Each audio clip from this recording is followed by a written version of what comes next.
Existem alguns sinais possíveis da gente observar que podem caracterizar esse trabalho de parto.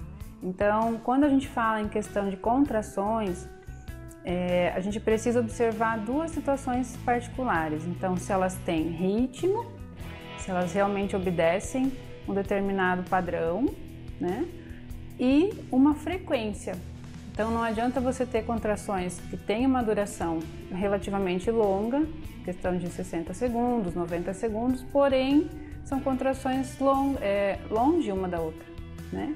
Então, a frequência também caracteriza esse processo. Então, o que a gente chama de trabalho de parto ativo seria isso, essa definição de eu ter pelo menos 3 contrações em menos de 10 minutos, durando de 60 a 90 segundos cada uma. E é preciso também que se faça essa diferenciação entre as contrações de treinamento e as contrações de trabalho de parto. Então, o que a mulher sente quando ela tem esses dois tipos de contração? Numa contração de treinamento, a mulher vai sentir realmente um enrijecimento da barriga, ela sente uma dificuldade respiratória momentânea que some a partir do momento que a contração passa.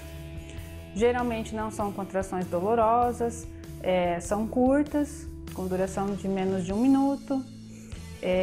São contrações onde a mulher, se ela fizer algum tipo de movimentação do corpo, se ela estiver deitada e ela se levantar, ou se ela estiver sentada e se levantar, são contrações que não se perpetuam, elas param, elas cessam, né? Normalmente, o movimento do bebê também não predispõe a desencadear essas contrações. Já uma contração de trabalho de parto, eu tenho totalmente o inverso, né? São contrações geralmente mais dolorosas, que podem atingir não só a região da barriga da gestante, mas também a lombar. Muitas gestantes até falam que a dor começa na lombar e depois se irradia, né, para a região do ventre. E são contrações geralmente um pouco mais longas, até 1 minuto e meio, às vezes até um pouco mais. O movimento corporal da gestante pode desencadear as contrações, tanto que uma das indicações que a gente dá quando a gestante quer saber se é ou não é, a gente indica um banho, uma caminhada, alguma atividade onde ela vá realmente fazer esse teste, né?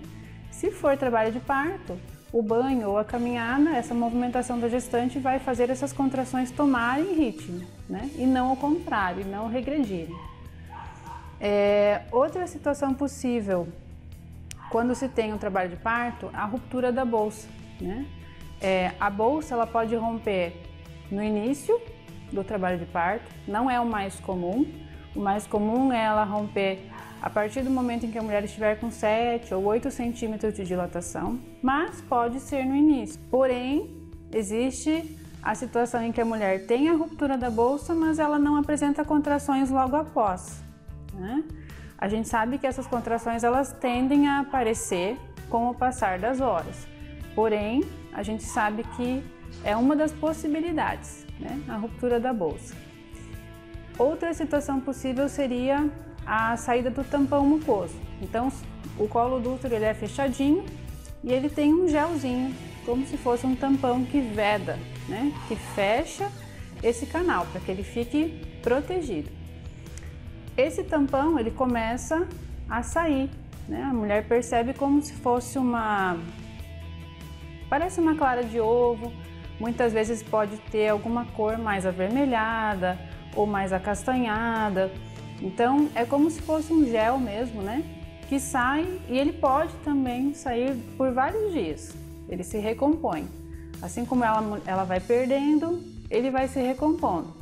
Mas sabe-se que é uma mudança que o colo do útero está tendo, né? E que vai predispor ao trabalho de parto em questão de algumas horas ou alguns dias.